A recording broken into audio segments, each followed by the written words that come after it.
Hi, we're the Thera Sisters. Two sisters, therapists, and your new favorite podcast hosts.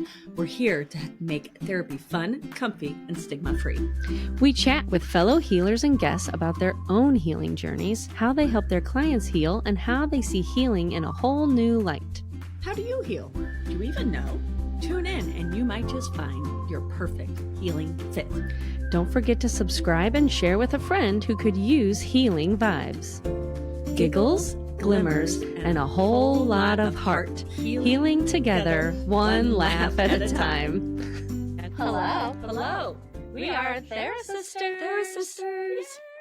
And our guest today is Jason Wolff. Hello. Yay. So first, we're just going to introduce him. Yeah, We'll go dive for it. right in. Dive right in. So Jason Wolff is a counselor in private practice located in Webster Groves. He works with a variety of clients, but is specifically focused on working with individuals and partners that are part of the LGBTQIA plus and or ethically non-monogamous communities. Oh, nice. Yes, very good. Yes. I like that. Ethically non-monogamous. It's Yes. monogamous. I know, it's a hard It's a hard word. It's got a lot of syllables. I know the abbreviation is E&M. So I saw that. I was like, okay, Yeah. so E&M. Yeah. And this is your second career, spending 20 years at a corporate job. You found that it wasn't that rewarding and it didn't align with your values. So you bring your years of lived experiences and humor to your work. So we are so happy to have you here with us. Thank you. Yeah, this is great. Yeah, I think, well, one, I didn't know much about your previous life prior to being a therapist. And just reading this, to take that step to go, you know what? This job does not align with my values. This job is no longer bringing me joy. To leave that, I mean, that's a big step. Yeah, it was scary. So I did it for 20 years. The longer story, but still brief enough, is I actually in college 20 plus years ago, I did the business degree, but then I did a psychology minor. So I knew I wanted to be around like mental health. But at that time, counselors didn't look like they do now. Like it seemed, at least not from what I could see, it was all like school counselors Oh, yeah. or psychologists and psychiatrists. And it didn't seem to be like anything else that I could quite figure out. At least not from anybody at the school could kind of help me with it. So in psychology, I got scared away by all the biology courses, quite honestly. I was like, no, thank you. I can't handle those. So I just did the psych minor, went into the kind of business career, and found parts of it rewarding, liked a lot of the people I got to work with. I got a lot of opportunities that counselors don't really get, and that I got to go on a lot of like fancy business trips and things like that, but which was really nice. But yeah, I just didn't really feel. I felt like I was always kind of the square hole, round peg kind of thing. And then just it took a lot of planning and to go back and get the master's degree in clinical mental health and then kind of pursue it. So Yeah. So did it seem like, as you were in that job, did it seem like you noticed a shift of what it looked like to be a counselor, and then it was like, oh, this feels okay now, or like, does it feel like that was part of the decision making, or? yeah, I have luckily I have a friend who's been a friend for over 15 years, and now I call her my friend boss that I work with. That she was already doing it, and I was just like, how did you do that? What did that? Okay. How did you get there? How are you counseling people? And so she kind of helped me take the leap and understanding what I had to do. Yeah. It's helpful to have a mentor or a guide or a friend who's like, yeah, this is what you get to do, and it's not as scary and hard as you might previously think. Yeah. Can do it for a living, Yes. Yes. You can't pay bills. Oh, that's Awesome. exciting. And so that friend is at Genevieve. Okay. Yeah. And so you guys work together. Yes, Genevieve Willett. I work at Willett Counseling. I always tell people it's not like Willett, like Will it through. It's like no, it's a name. But yeah, I work for her at her practice. That's nice. Yeah. So yeah, it's very much my friend boss. Been kind of working together in different ways for probably like 5 years plus. Because I think about 5 years. We're kind of working near each other in some capacity. Awesome. Yeah. So the work that you do, I guess tell us a little bit about how you show up with your clients and how you witness their healing and kind of what's your path. Yeah. Well, it honestly it does all start from I do a pretty thorough intake kind of from the beginning. And that just kind of helps me know where to kind of leap off from there. Okay. I tell clients, like especially when I'm kind of meeting with them on a phone consult, I'm like, you're going to be deciding the direction we go. You know, what you want to talk about, but I'm here to kind of like point out things and ask questions to have you go deeper in places that maybe you don't normally go deeper in. And that intake really helps me because I don't find it helpful for at least the way I counsel to like jump right into a specific issue like in the first couple of sessions, because I'm like, there's so much about your life that's important here that really informs that maybe the specific thing. And this really comes through with like partners or couple counseling that I'm doing, because they'll come in and be like, we are having this fight and we want you to tell us who is right and who is wrong. And I'm like, tell me about your parents and your childhood. And so I always explain to them why I need to know that, because I'm like, yeah, this is going to help you. It's going to help me, but then it's going to help you understand each other. And then if I'm an individual counseling with someone, will help them. They're like, oh yeah, now I see why I keep making these choices. It's because this is what was modeled for me when I was a kid, or there's all sorts of things. So a really thorough intake. It usually takes a couple of sessions. I mean, I go through like every kind of area of someone's life. I really want to learn as much as I can, and then I work from an emotion forward place. I'm always asking, how does that feel? What does that feel similar to?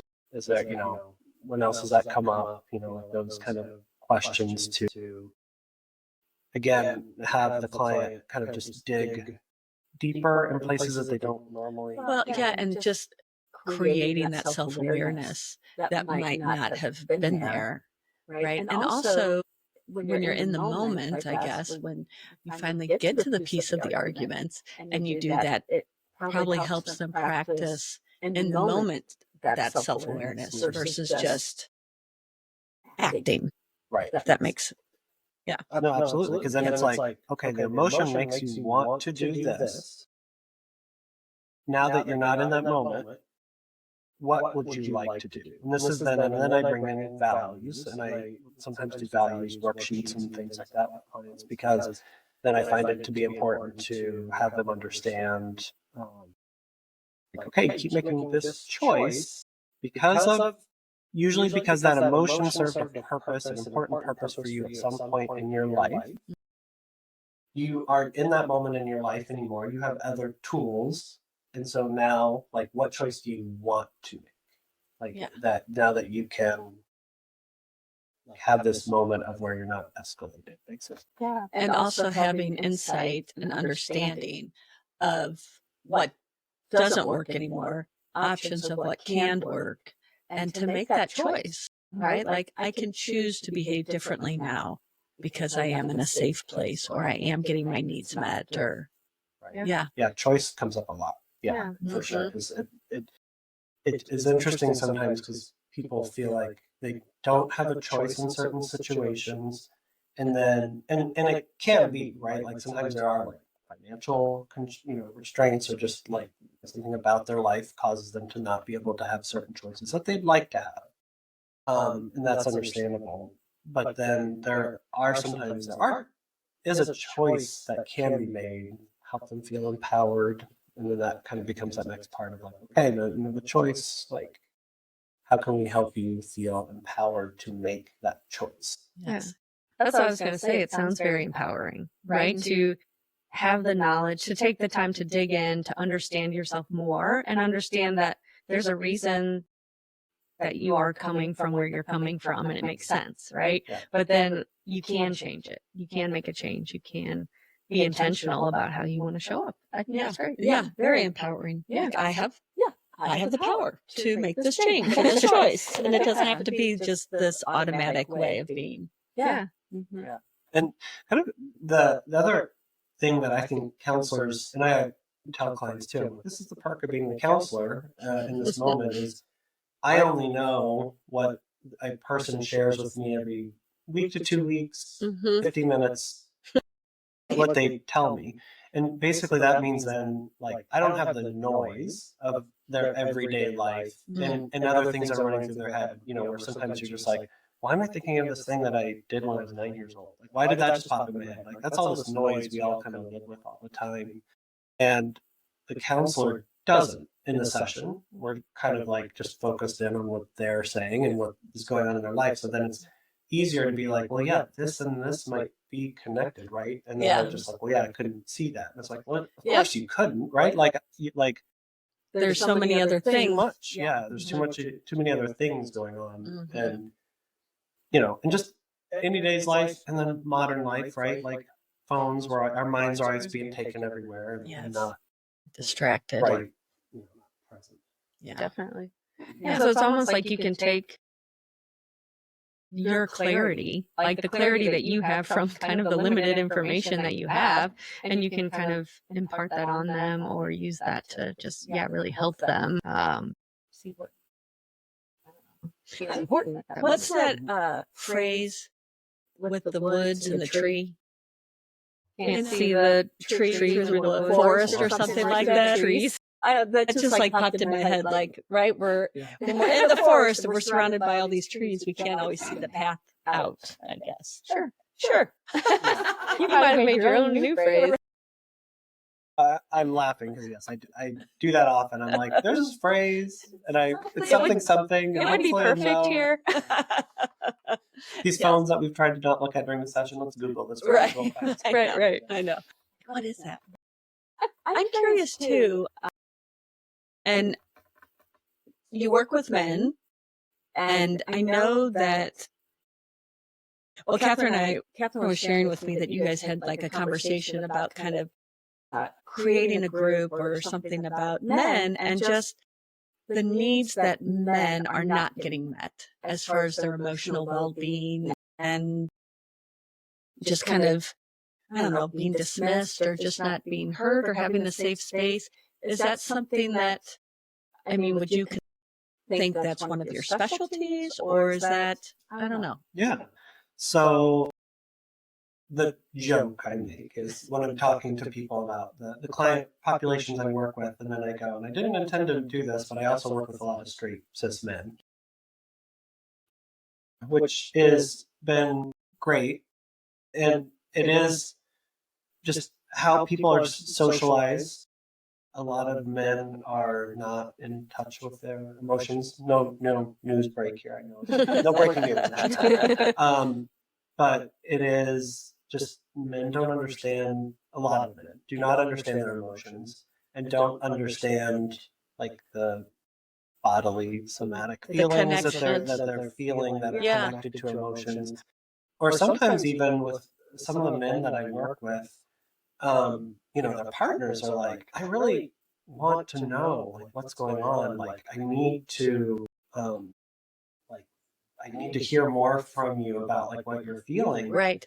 And sometimes it is just like, you know, I gave this example one time where when someone was having trouble kind of understanding like their emotions and just like what are people talking about when we talk about emotions, and I'm like, and at that moment a mower just happened to like go by the office window, and I said, you know, I'm annoyed a little bit that mower just went by and kind of disrupted our session. Yeah.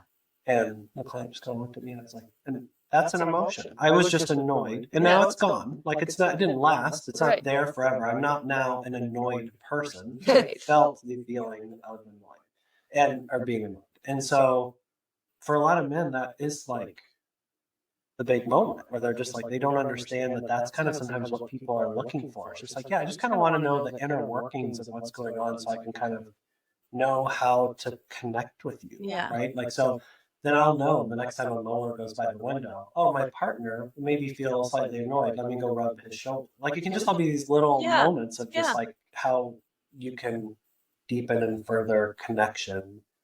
Well, I think there's so much there in what you said of emotions can be fleeting. I mean, they are, right? They show up and they go away. And at the same time, they also don't necessarily have to be scary, and you don't have to get stuck in them. You know, so it's okay to identify, right? The angry man, or right? We don't have to be identified by our emotions. Right, yeah, that too. Well, and you don't have to get stuck in that place. Like you said, I'm not all of a sudden an annoyed man or whatever, right? I was annoyed for a second, right? And now it's gone, or what, you know, so I don't know. So I think that seems really helpful. Yeah, I don't do it very often, but once in a while I'll do this exercise, and I borrow from a couple different places. One of the places I really like to use is called ACT, Acceptance Commitment Therapy. And there's a visualization exercise that is, there's different visualization exercises, but there's one that I specifically like that I have clients do. And I'll have them think of kind of a big, like if they're working on an emotion or a situation that they're having, and like, okay, like we'll kind of do some deep breathing. We'll go into that, like they'll think, or first they'll actually kind of visualize themselves in like a pleasant place, in like a park or on a bench or in a field. And then they'll think about that situation that has happened that's bringing up the emotions.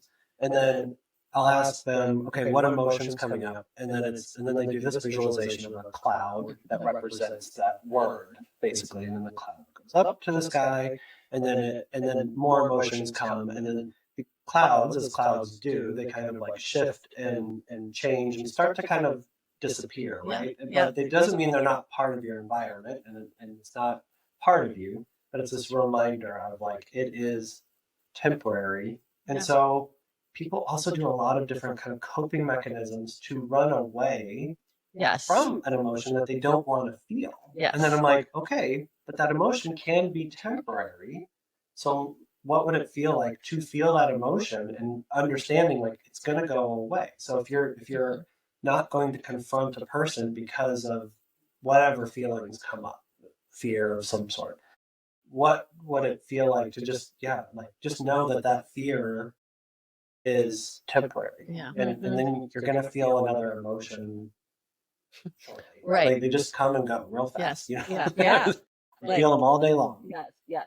And I think too, right? Emotions are informative, right? We can learn a lot about ourselves with the emotion that we might be feeling in the moment or beforehand, and which perhaps maybe that's why some of these individuals don't have much to say to their partners, because they've either avoided the feelings, and so they haven't necessarily taken in that information of, in this moment, I'm feeling annoyed or fearful. Why is that? Right? And so it's like, nope, I'm not going to feel that. Yeah.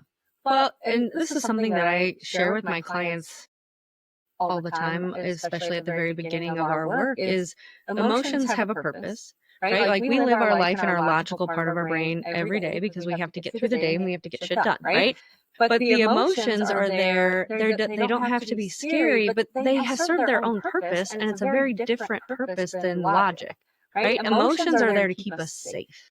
Emotions are there as a warning sign of something's not feeling right here, right? And so if we can pause with that and give an emotion its space of, like you said, it's giving me information. It's here to tell me something. And maybe it's, warning sign that person isn't safe, right? Or maybe it's, well, you can kind of sit in this, right? And so I think it is important to be able to acknowledge that and give it its space, because we want to, like, we can feel more whole, when we can experience it and maybe give it space and let it go away instead of just avoiding it. And then it like stacks up if we're avoiding it, right? Right. It gets bigger. Yeah.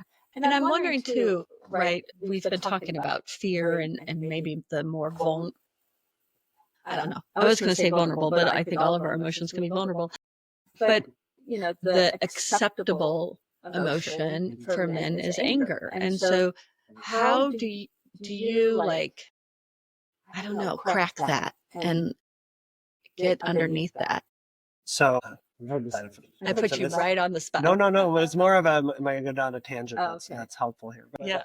or entertaining. But no, I have as all counselors are very familiar with, and people are becoming more and more familiar with, like the emotion wheels, and I have a pillow on the couch of an emotion wheel, and most of the emotion ones that I've seen are like anger and sadness and joy. It's usually like six. But anyway, and then then they spoke out right from there. Oh, yes. And there's like more and more of the emotions like with anger that then spoke out. And so then I'm like, okay, you're feeling that anger. Now there's probably like six other emotions that are connected to why you're feeling anger. And I will have them pull up the pillow, and like great. people kind of joke and laugh, and it's a moment of us, to be able to have a light moment soften too, it. right? But it is like, but you're feeling other things. Let's name those, and then as we're going through other situations, and then maybe we can come up with that. Wow, that abandonment that comes up a lot, right? Like that, Wow. because it's like, and that is underneath anger, right? Or it's underneath sadness sometimes, right?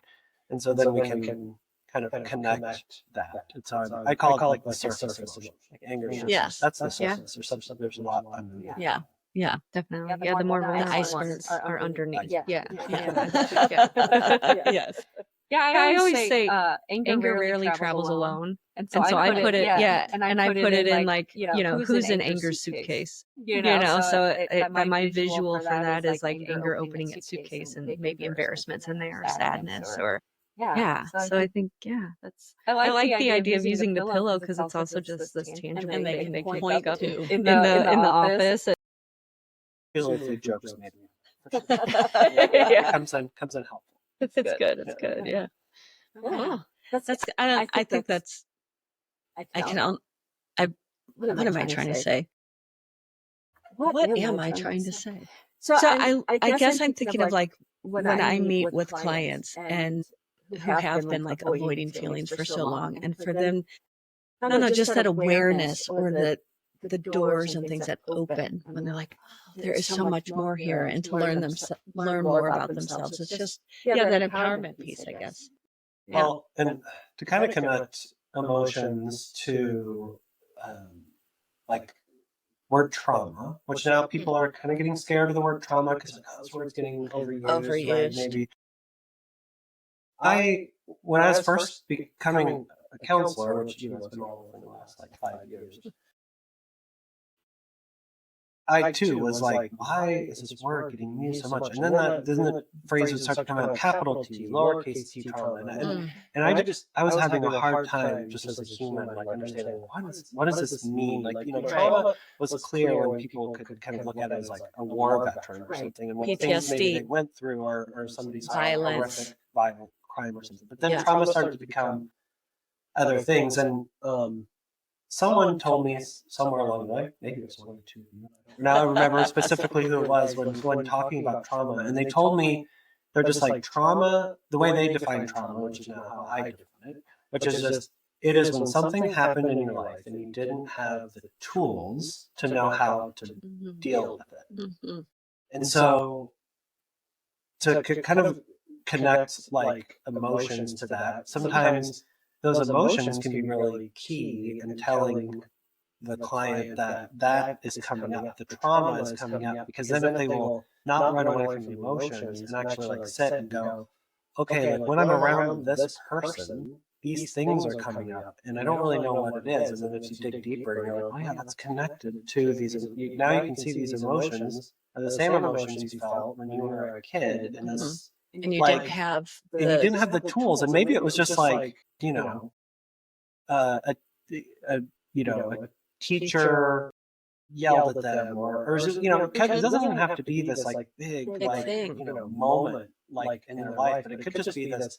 I didn't know. Like there's a situation that happened in school one time where these other kids were just like picking on me, and I didn't know what to do, or I was panicked, right? And it's like, okay, so you developed that tool that you needed then that was helpful because you didn't have anything else. Now you're an adult, you have a lot more tools.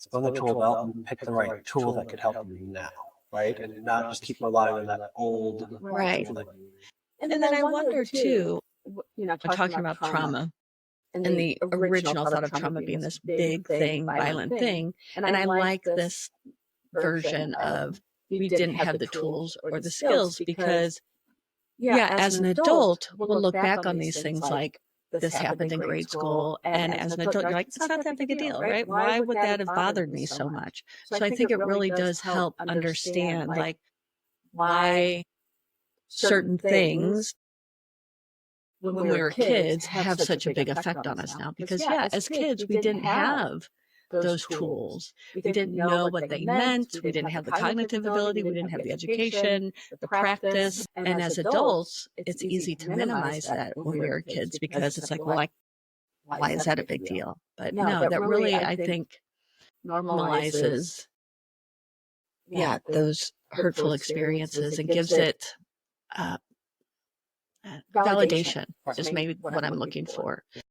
And to connect that all kind of back to men, is a lot of times men find their not being in touch with their emotions to be a really useful tool. Oh, sure. Because, if like they're in business or in some sort of job, it's not personal, right? Right. Well, so that serves men really well if they aren't in touch with their emotions, because then they don't have to take these things personally, right? Or kind of how men can or they can treat people in a way that doesn't define them. If that, like they can be cutthroat. Right. Like if you're in a business deal, you can be cutthroat. Yeah. Right. Yeah, and you see it a lot of times with like men and how they, like friends, men that are friends will, like how they joke with each other can sometimes to other people looking at it, man, that's really harsh, right? But it's these things that can be really kind of useful in a lot of areas of their lives. And then sometimes they're then with a partner, and especially if it's like a heteronormative relationship, or they're with a woman, that then,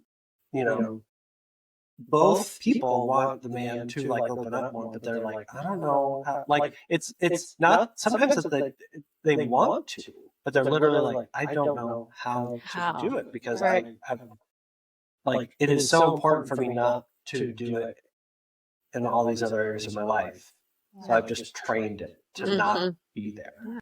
And sometimes people, like a partner might be drawn to the man because of his stoic nature, or because things don't seem to affect them, flappable, like those kind of things. And it's like, and then it's like, and that's then a good tool to have, but you need it all the time, right? And you sometimes put that away and you have kind of this other part.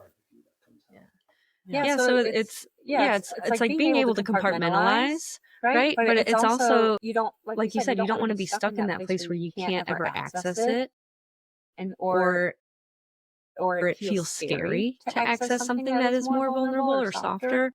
So it sounds like, teaching, it's not a bad thing to be able to compartmentalize and kind of not have to feel the emotions all the time when it is helpful to not feel them. At the same time, teaching that balance of like, but when I come home and I want to be a little bit more vulnerable or softer with my partner, how can I do that? That's what it sounds like you're saying to me. And I think that is awesome. That'd be great. I know I'm listening to you talk, and I can't help but think of my own husband. Same.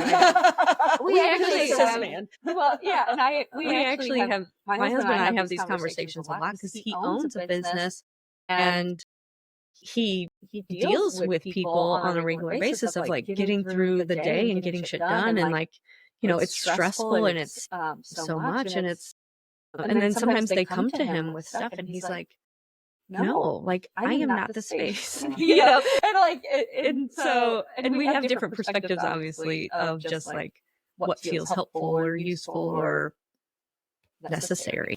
Anyway, and then it is, and what I love about this job is like I do work with a lot of like cis straight men, right? That we're talking about.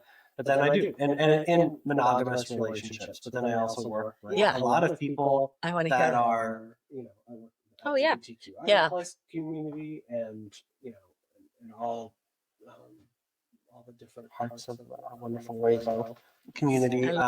And so, and so individuals, couples, partners of all that different types. And it's just, it's really colorful. It's colorful. And it's really rewarding to kind of have partly just because growing up, I was also socialized as a cis straight white man, right? And so like I understand that world. I lived in that world until I came out in my kind of early 20s, I guess. And so I understand that world. And then working in the corporate world, also you kind of just had to put on that mask a little bit. So I just kind of understand that world a lot. But then I also can kind of come over and work, which the kind of the community I feel more a part of now, which is that's great, gay kind of the community and all the people part of it. So I don't know, it's what's kind of fun about the job. Bridging the gaps on some level, maybe, or I don't know. Right. Yeah. Sometimes when I'm working with, especially like sometimes straight men, and I'm just like, that's a thing straight couples do. I forgot. So there are different, like, I'm sure there are differences, but like, I'm curious. Oh, well, just, I mean, the one that comes to, and again, broad strokes here. I'm not saying there's always exceptions. Yes. Anybody watching, there's exceptions. But to the people watching, is like the discussion around sex, like straight couples are not talking about sex a lot of the same ways that like gay couples are. And we can probably go into all the reasons why, but sometimes it might have to do with mechanics and different things like that have to be talked about. It is, it's just interesting to me about how different those conversations can look. Okay. And then even in that, is it?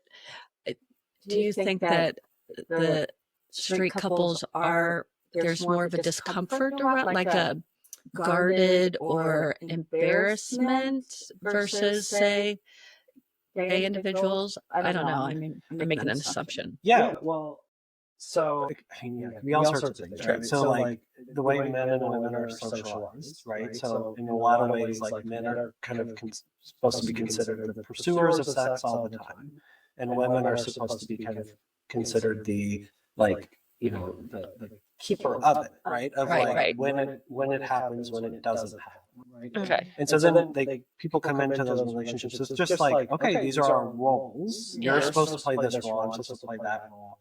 And then nothing fits perfectly within those roles. And so then, and if they don't want to fit within those roles, and they're like, now what do we do? We don't know what to do. We don't have a roadmap anymore. The roadmap isn't working. Or gay couples, we have to create the roadmap with our partners, right? Yes. We have to create what that looks like from the very beginning. Yeah, I like that. And That's kind of nice. Yeah, and because there isn't an expectation. This is why there used to be. Hopefully, this is fading away more and more. But there used to always be the question of like, if you were like, oh, this is my, if you're gay, like, this is my partner.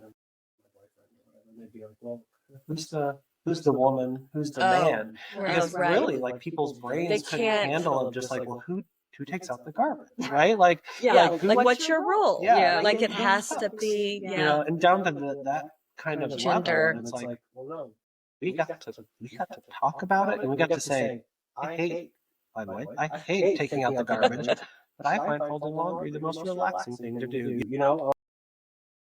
But I, like, in my relationship, I don't like to bake, and my husband does. So it's like we get to talk about all of the different dynamics of our relationship and kind of get to choose what we like and don't like. Which is nice, starting at the basics. Whereas I guess the cis straight relationships, it's just there's this assumption and you just fall into it. Even as much as like you don't want to, like, I'm not going to fall into this female gender role, but I did. You're still expected to do it even if it doesn't really fit. Right. Yeah, I get that. I've never thought that from gay couples. Yes. Please. I do say sometimes during session, I'm like, I'm gonna use my gay man superpower. I like that. It's like it's gonna come in real handy right now. Yeah. Yeah. And then, but when I'm working, for example, if I'm working with gay men, or there is kind of a shortcut language that we can kind of just have about things. Like if they're describing something to me, I don't need a whole lot of additional explanation. I'm just like, I got it.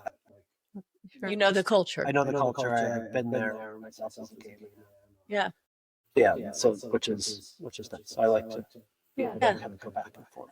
That is nice. Very good. So then talk more about the Which non-monogamous. Yeah. Oh, You good. got Oh, it. good job. Thanks. Look at me. So, yeah. Well, I'm sorry. I'm pausing because I'm thinking about like, and I think even some people don't like that term, and I put the term in there, and I can't quite remember the whole. But just to kind of perfectly segue off of what we were just talking about, again, there's a lot of discussion and communication that has to happen. Like a lot of the E&M partners that I work with are. They just like a lot of times are an individual. Like if I'm working with them as partners, a lot of times are in individual counseling already. They've had to do a lot of communication just to be where they're at. I will. Sometimes I'm working with them from the like they're just like, this is a thing worth thinking about, all the way to like, oh, we've been doing this for, this is what our relationship has looked like for 10 years. We've hit a bit of a bump that we are working out. Like maybe their other relationships are fine in the moment or not causing issues, but that relationship is causing an issue. So they will come in. So yeah, what I really like doing that work for is again like the communicate. Like they've already had to work through a lot of like, we're gonna go ahead and talk about the uncomfortable things, right? Like we're gonna go ahead and talk about like, you know, like kind of nitty gritty things about maybe sex, or they're talking about like labor around the house because if somebody is, you know, with another partner, and how they kind of divide labor is like a lot of times talked about a lot already. And so sometimes there's just something very specific kind of going on with them that they have to work on. But a lot of sometimes the larger issues already kind of like they've already kind of done a lot of that work. And if they haven't, that's my job to kind of help them and kind of be like, okay, there's a lot going on here, so let's kind of tackle the big picture stuff and maybe the specific issues you're kind of like work on. Mm-hmm. I'm just thinking about gender roles and the role they play in kind of this openness of maybe even this ethically non-monogamous situation choices, in that like if people have a more fluid idea of gender or the roles that you know the genders play, I just wonder if you're more fluid, are you more likely to lean into E&M, or I don't know. So I'm not by any means an expert, but what I will say from observation is just the gay community. I don't want to say created E&M, but it was definitely much more accepted within the kind of gay and LGBT community. And now I think, no studies, but I think it is becoming, just by the zeitgeist of what is talked about culturally, I think it does seem like it's becoming more accepted, even for cis and straight people too. And sometimes maybe within that, the partnership, there is some sort of queerness that is there. And so, yeah, I don't know if one equates, I don't know if one causes the other, but yeah, I do see, again, and I think maybe this has to do with like within the LGBTQIA plus community, we have had to do a lot more communicating about our needs and wants. And so then there's already that like structure to know how to have those conversations. And so then if like one or both are kind of feeling like, hey, is this something we should be looking into? That then that can yeah, sure. Yeah. It's not taboo. We can talk about it. It's it makes me think of I just picked up on this guy on Instagram. And don't ask me his name or anything like that right now. But there's a couple things that I gravitated toward him. And one of the things he was talking about was confrontation and how so many people can kind of back away from. There's a point, and it's connected. And that, a lot of times people will avoid. And he's like, practice confrontation with the small things. Like, keep the, I like it when the lid on the toothpaste is shut, right? Just these little things. And it makes me think about these relationships, right? If you start at the very beginning with the little things that could be different or cause conflict, and then you just build on the confidence that you have to bring that up and how you can handle it. And then it just keeps building on itself. So then when you get to a big problem, there isn't necessarily that fear or avoidance around those tough conversations. When you say confidence, I would also say the word safety. It feels safer to bring this up because I have practiced bringing it up with smaller things, and that went okay. Right? So maybe this will be okay too. Yeah. Well, then, yeah, but maybe the opposite of, I'm straight, so I do not know the experience of gay people. But if one of your biggest confrontations or conflicts that could come up is you revealing your true self, and to do something that big, then going the opposite, like, all these other things are nothing. Anyway, just me thinking out loud. When I was getting my master's degree, one of the professors I had, and we were in a couples counseling class, he said this thing that sticks with me, which is, and what he, and I'm sure he had a theory that this was based off of and something, but he said that the number one kind of important thing in a relationship is kind of like the consistency or reliability of like how the other one is going to respond. Right? So if you start with that toothpaste example, like then you're like, oh wow, they went okay, was it the tone? Because maybe it was, right? And so that's why the practice is important, because then you're like, oh, if I say this, they respond like this. And so then, and you're not necessarily filing that away as formal as we're talking about it here, but those are, right? Like we're doing it all the time, right? Like, if I say a certain thing and you laugh, then I kind of know, oh, okay. That makes, that tickles her, right? I say that thing. So yeah. So again, the communication, and sometimes that is just that couples or partners don't know how to communicate because they just haven't for years. Because they are practicing the little things, and then until something just blows the roof off, right? And then they'll be like communicating a lot, but then it's not. They have no practice. They don't know what they're doing. It's really can be confusing. And then that's where we can all come in. Yes. Because we don't have all the chatter. Right. All the trees. Yeah.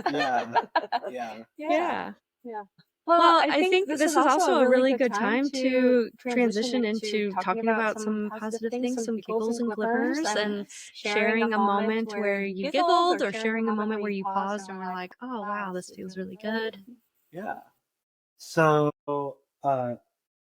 one thing I was going to say, one little joke I was thinking about earlier that makes me giggle. I don't know if it'll make anybody else giggle. I love I told you Aunt Amy. She loves jokes. I love a good dad joke. Well, no, I'm sorry. Dad joke. Not a dad joke. Not a joke. Oh, okay. Now I set that up. I set that up wrong. But no, I was thinking when I was driving here for this that I was like, in my head, I was like, hey, I don't know who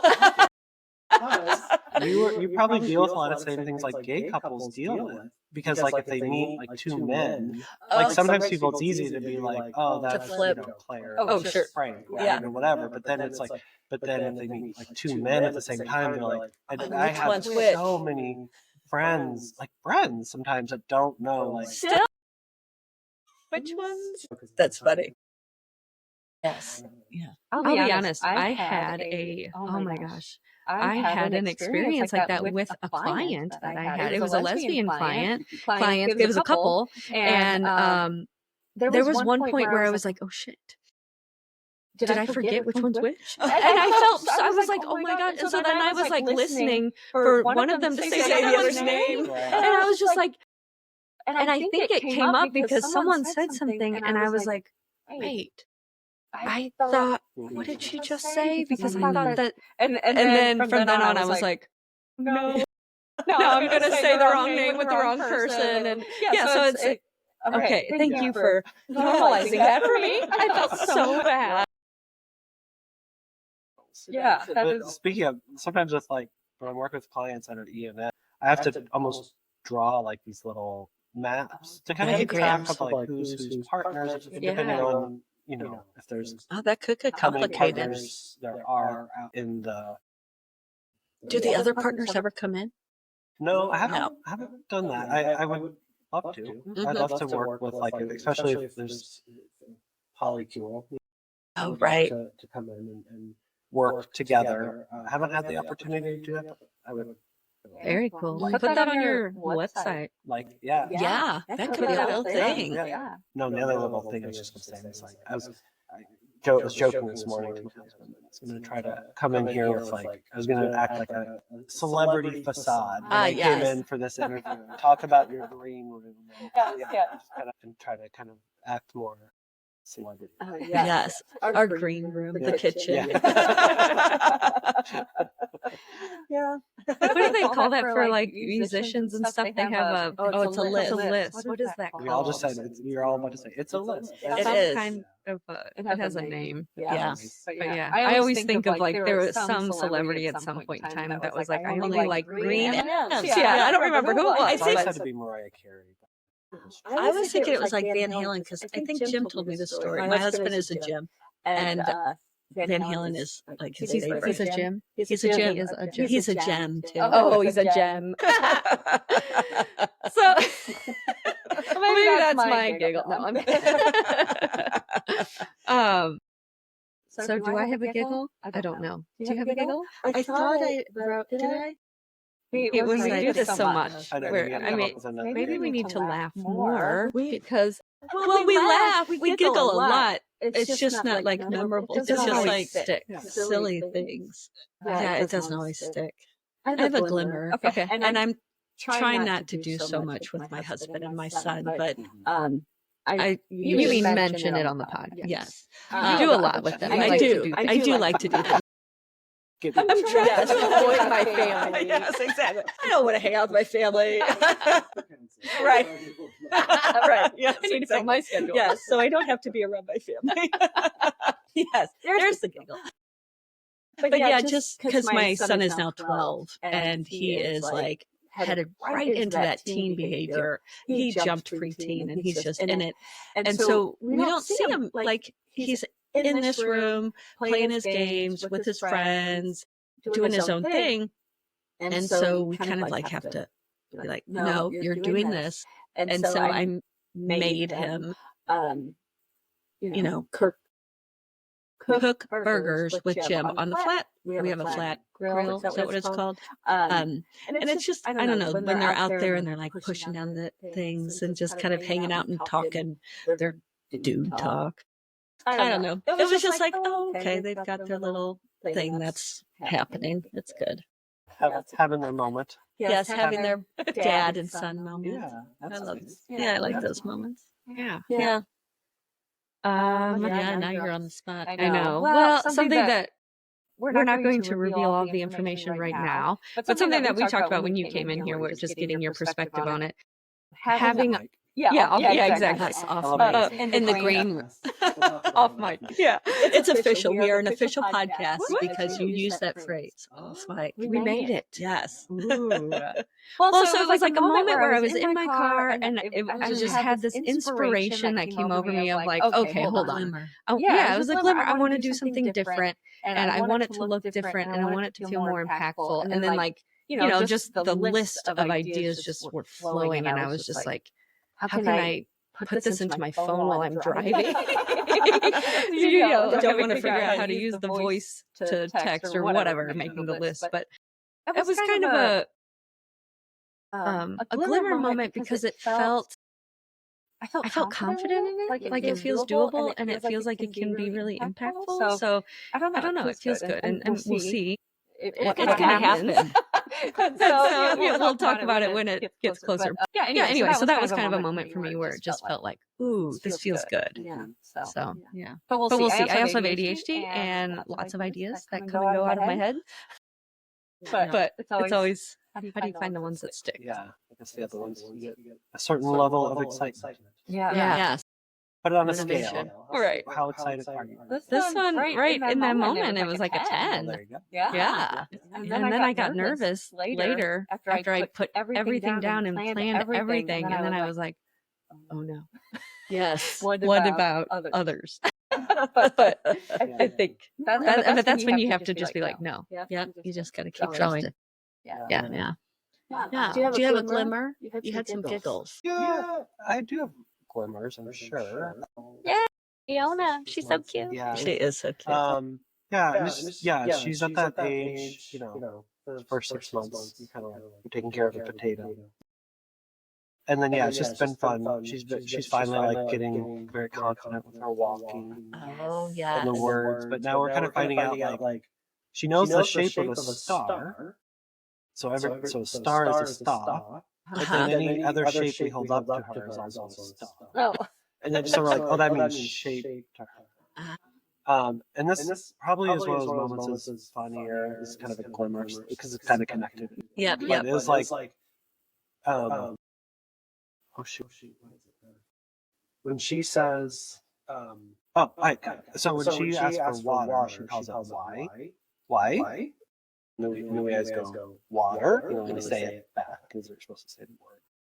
They're trying to say back to them as we're handing her water. And then my husband and I realized the other day, because we're like, she's not like getting water, she's not saying 2 syllables. And they're like, oh, she thinks this is a conversation. I'm like, hello. Why? How are you doing? Like, so when she says, why? And she's like, you say water. That's fine. Like, she doesn't probably even think, like, I'm supposed to try to say water back. She's like, that's your reply. She's like, right. It's like her conversation with us. It's probably like, duh. Yeah, why? I know, and you're like, water. oh, I get it now. Why are we going through the formality? So you triggered a thought talking about words when they're kids. And so Thomas, for the word cotton balls, he would say cock and balls. So we were like, what is this, Thomas? Cock and balls? I have it on video. Yeah. That's good. So yes, you'll remember those things and they're just funny. Yeah.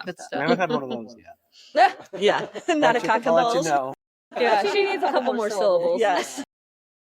Yeah, her only 2 syllables, all done. She says all done. Yeah, that's good. A long time. That's good. That's good. Yeah, cute. Cool. And then the last part is you get to pick a question from the chewed up bowl. Yes. Bowl. The dog. Yes. Okay. God love her. And then we all take a little moment to answer the question. Oh no. Uh-oh. You have to read the question. You have an answer for this, though. Oh, good. I said, what's the last thing you Googled? And mine were names.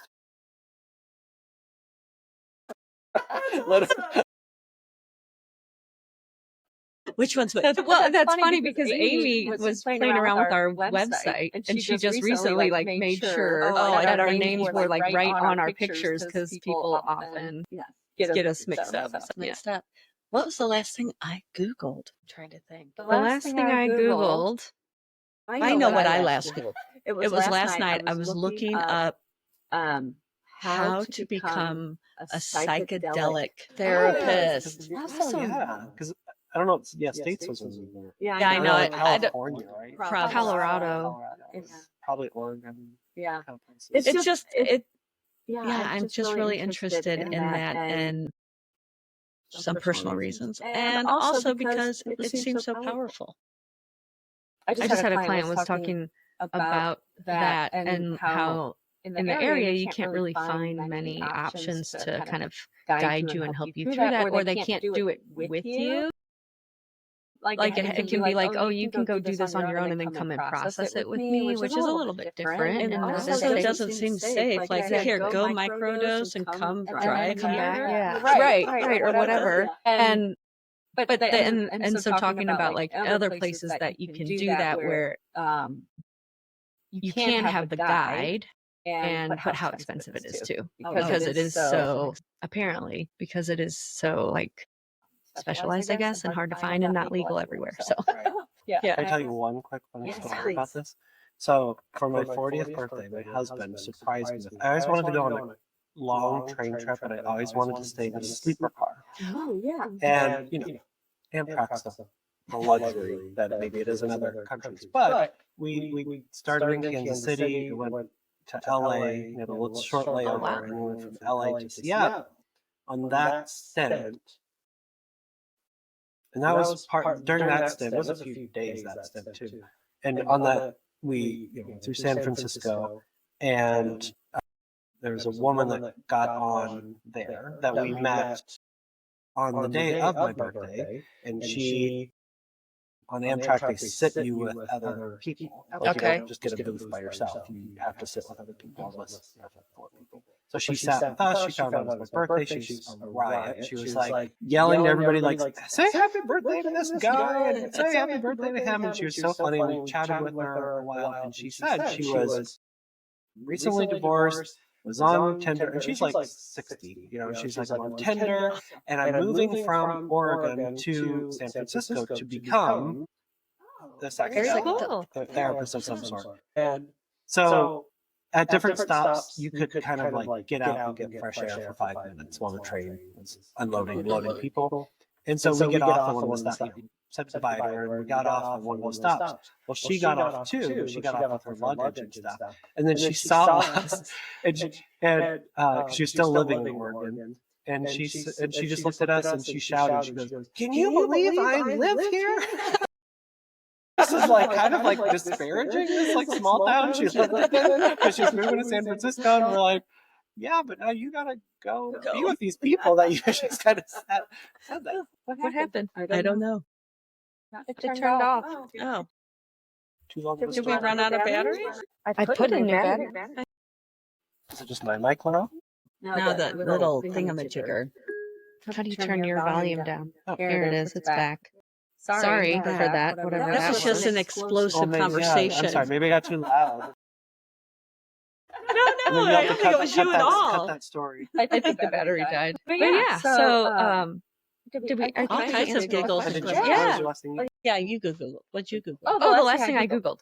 Well, this might give some things away, but I did Google about retreats. And kind of a teaser of just like what that looks like, how they can be beneficial, and How to do it. Yeah. So I feel like we're talking about the latest season of some TV show. Right. We talked about. Oh, like Severance. Yeah. I love that. Oh, you we watch have it. that? No, we don't have. Apple. It's so worth it. Okay, anyway. Anyway, this has been great. Yes, Yeah. You're Do amazing. you have anything? Where can people find you, Jason? Honestly, if you just Google Jason, spelled Jason, Wolff, WOLFF, and then counselor, St. Louis, you'd probably come up with my psychology. That's probably the easiest way to find me, like Psychology Today. The practice I'm a part of is called Willet Counseling, spelled WILLETT. So you can also like Google that. That could be your latest Google. And then find me on there. But yeah, obviously like Jason Wolff. Okay. And you're currently accepting clients? Yeah. And anything in the hopper? 15-month-old doesn't allow much to be in the hopper yet. You have enough to be When busy. she gets in some daycare, I take care of her all day. So when she maybe goes into some daycare in a few months, I'll be able to get some things back in the hopper. But that's a big enough project. Oh, yes. And it's worth putting all of the effort and energy into. Yeah, but would love to do sometime a dad group or a men's group. Yeah. Like talked about. But yeah, that's hopefully down the path. Sounds great. Well, thanks for being here. Thank you. Yeah, it has been. All right. We are Therasisters. Yep, they're sisters. like, follow, subscribe. Yep, all those things. And check out our website for upcoming events Yep. and fun things. Yep, and have some giggles and glimmers. Yay! And Thanks for hanging out with us on the Thera Sisters podcast. We're so glad you tuned in. Don't forget to subscribe to our newsletter for more healing goodness, events, laughs, and all the good stuff we don't want you to miss out on. Until next time, wishing you giggles and glimmers. Okay. Out.